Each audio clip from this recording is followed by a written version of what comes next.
वंदे गुरु वंदे भारतम वंदे देववाणी संस्कृतम। प्रिय विद्यार्थियों, आइए आज हम संस्कृत विषय का अध्ययन करते हैं। ये आपके सामने रुचिरा प्रथमो भाग षष्ठ वर्गाय संस्कृत पाठ्य पुस्तकम अर्थात छठी कक्षा की संस्कृत की पाठ्य पुस्तक रखी है। आज इसके प्रथम पाठ का हम अध्ययन करते हैं।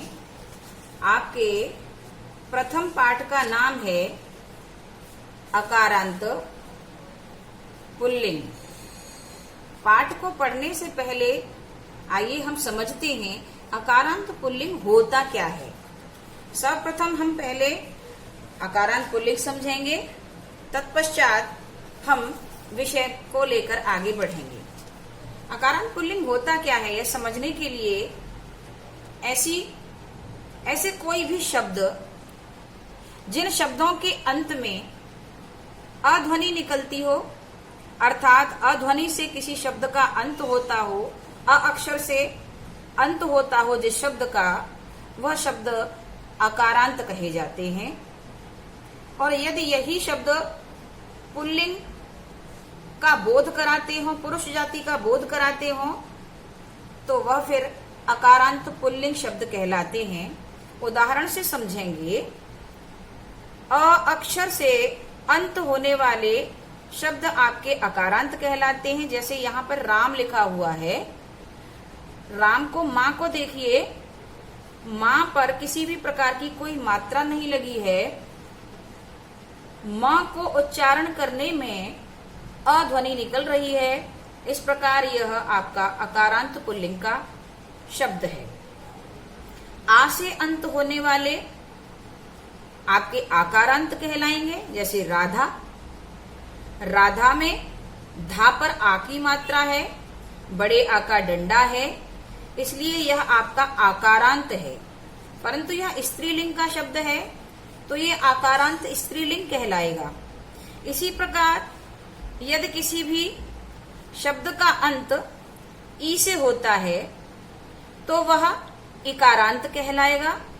यहाँ देखिए हरि शब्द में रा पर छोटी ई की मात्रा है तो यह आपका इकारांत का शब्द है। लेकिन क्योंकि हरि पुल्लिंग का शब्द है तो यह इकारांत पुल्लिंग कहलाएगा। इसी प्रकार यदि किसी शब्द का अंत ई अक्षर से हो रहा हो, बड़ी ई से हो रहा हो, उसके शब्द के ऊपर बड़ी ई की मात्रा आ रही हो तो वो ईकारांत कहलाएगा। और यदि इसी शब्द के अंत में ऊ आ रहा हो, छोटे ऊ की मात्रा आ रही हो, जैसे मधु, तो ये आपका उकारांत कहलाएगा। और इसी प्रकार से यदि किसी शब्द के अंत में बड़ा ऊ आता हो, बड़े ऊ से किसी शब्द का अंत हो रहा हो, जैसे भानु, तो यहाँ पर आपका ये उकारांत हो जाएगा। स्पष्ट होता है कि जिस अक्षर से जिस शब्द का अंत होता है उसी के अंत के नाम से उसको पुकारा जाता है। अब यदि यह शब्द स्त्रीलिंग है तो स्त्रीलिंग के नाम से जाने जाएंगे, और पुल्लिंग है, पुरुष जाति का बोध करा रहे हैं तो पुल्लिंग के नाम से जाने जाएंगे। और यदि ये शब्द किसी भी जाति का बोध नहीं करा रहे, निर्जीव वस्तुओं के हैं, तो वो आपके नपुंसक लिंग के अंतर्गत आते हैं। संस्कृत में 3 प्रकार के लिंग होते हैं, स्त्रीलिंग, पुल्लिंग, नपुंसक लिंग। हिंदी में 2 ही प्रकार के होते हैं, पुल्लिंग और स्त्रीलिंग। नपुंसक लिंग शब्दों की पहचान होती है, उन शब्दों के अंत में म जोड़ा जाता है। यहाँ ध्यान से देखेंगे, राधा स्त्रीलिंग का शब्द है, आकारांत का है। राम अकारांत पुल्लिंग का है। और कमलम, कमल में अम जुड़ गया है, ये अकारांत नपुंसक लिंग का शब्द है।